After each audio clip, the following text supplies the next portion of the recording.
ಮಾಡಿದ್ದೀನಿ. ಅದು 94ರಲ್ಲಿ ಈ ನಿಮ್ಮ ಮತ್ತು ಎಂ ಬಿ ಪಾಟೀಲ್ ಮಧ್ಯೆ ಇದು ಶೀತಲ ಸಮರ ಆರಂಭವಾಯಿತು ಅಂತ ಹೇಳ್ತಾರೆ. 91ರಲ್ಲಿ 94 ಅಲ್ಲ, ಅದನ್ನು 2004ರಲ್ಲಿ ಹ್ಯಾಂಗೆ ಮುಗಿಸ್ಕೊಂಡ್ರು, ಯಾರು ಮುಗಿಸ್ಕೊಂಡ್ರು ಅದು ನೀವು ಅವ್ರಿಗೆ ಕೇಳಿ.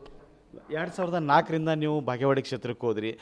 ಇಲ್ಲಿವರೆಗೂ ಕೂಡ ನೀವು ಬಾಗೇವಾಡಿ ಶಾಸಕರಿಗೆ ಆಯ್ಕೆ ಆಯ್ಕೊತ ಬಂದರು, ಮತ್ತು ಎಂ ಬಿ ಪಾಟೀಲ್ ತಿಕೋಟ ಮತ್ತು ಬಬಲೇಶ್ವರ ಕ್ಷೇತ್ರದಿಂದ ಆಯ್ಕೆ ಆಯ್ಕೋತ ಬಂದರೂ ಕೂಡ ಜನರ ಮನಸ್ಸಲ್ಲಿ ಯಾಕೆ ಇದು ಉಳ್ಕೊಂಡು ಕೂತಿದೆ?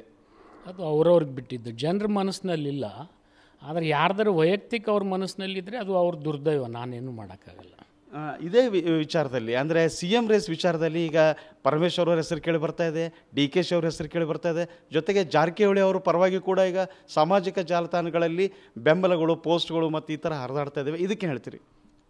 ನಮ್ಮಲ್ಲಿ ಯಾರು ಸೀನಿಯರ್ಸ್ ಇದ್ದಾರೆ, ಸಮರ್ಥರಾಗಿ ಪಕ್ಷ ಕಟ್ಟಿದ್ದಾರೆ, ಅವ್ರಿಗೆ ಅನುಭವ ಇದೆ, ಅವ್ರನ್ನ ಮಾಡಿದರೆ ಪಕ್ಷಕ್ಕೂ ಒಳ್ಳೆಯದು ಅಂತ ಇಷ್ಟೇ ನಾನು ಹೇಳಿದ್ದು ವಿನಃ ಸಿದ್ದರಾಮಯ್ಯನವ್ರು ತೆಗೆದವ್ರು ಮಾಡ್ರಿ ಅಂತ ನಾನು ಹೇಳಿಲ್ಲ.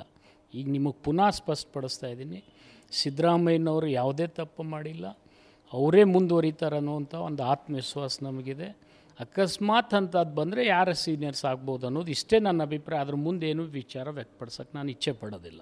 ಒಂದು ವೇಳೆ ಎಂ ಬಿ ಪಾಟೀಲ್ಗೆ ಅವಕಾಶ ಸಿಕ್ಕರೆ, ಅದನ್ನು ನಾನು ನಿಮ್ಗೆ ಹೇಳಿದ್ನಲ್ಲ, ಸೀನಿಯರ್ಸು ಮೊದಲು ಅವಕಾಶ ಸಿಕ್ಕ ಮೇಲೆ ಯಾರು ಬೇಕಾದವರು ಆಗಲಿ. ಅಂದರೆ ನಿಮ್ಮ ಮತ್ತು ಎಂ ಬಿ ಪಾಟೀಲ್ ಮಧ್ಯೆ ಜಾರಕಿಹೊಳಿ ಅವರು ಆಗ್ಬೋದು, ಎಂ ಬಿ ಪಾಟೀಲ್ರು ಆಗ್ಬೋದು, ಬೇರೆ ಯಾರು ಪರಮೇಶ್ವರ್ ಅವರು ಸೀನಿಯರ್ ಇದ್ದಾರೆ, KPCC ಪ್ರೆಸಿಡೆಂಟ್ ಆಗಿ ಅವರು ಪಕ್ಷ ಕಳೆದವ್ರು ಇದ್ದಾರೆ. ಹಾಗಾದ್ರೆ ಈಗ DK ಶಿವಕುಮಾರ್ ಅವರು ಸೀನಿಯರ್ ಇದ್ದಾರೆ, ದೇಶಪಾಂಡೆ ಅವರು KPCC ಪ್ರೆಸಿಡೆಂಟ್ ಇದ್ದಾರೆ. ಪಾಪ ಅವರೆಲ್ಲ ಸೀನಿಯರ್ಸ್ ಅಲ್ವಾ?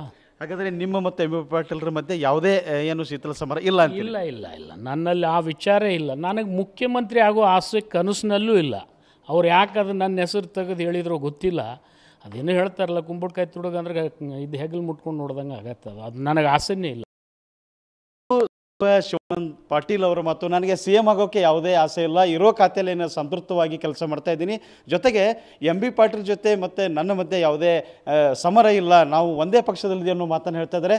ಇದ್ರ ಜೊತೆಗೆ ಕೂಡ ಯಾರೇ ಸಿ ಎಂ ಆದ್ರೂ ಸಹ ನನ್ನ ಬೆಂಬಲ ಇರುತ್ತೆ, ನಮ್ಮಲ್ಲಿ ಒಗ್ಗಟ್ಟಿದೆ ಅನ್ನುವ ಒಗ್ಗಟ್ಟಿನ ಮಂತ್ರವನ್ನು ಇವರು ಜಪಿಸ್ತಾ ಇದ್ದಾರೆ. ಕ್ಯಾಮ್ರಾಮನ್ ಶ್ರೀಶಾಲ್ ಜೊತೆ ಅಶೋಕ್ ಅಡಳಿ, TV9 ವಿಜಯಪುರ.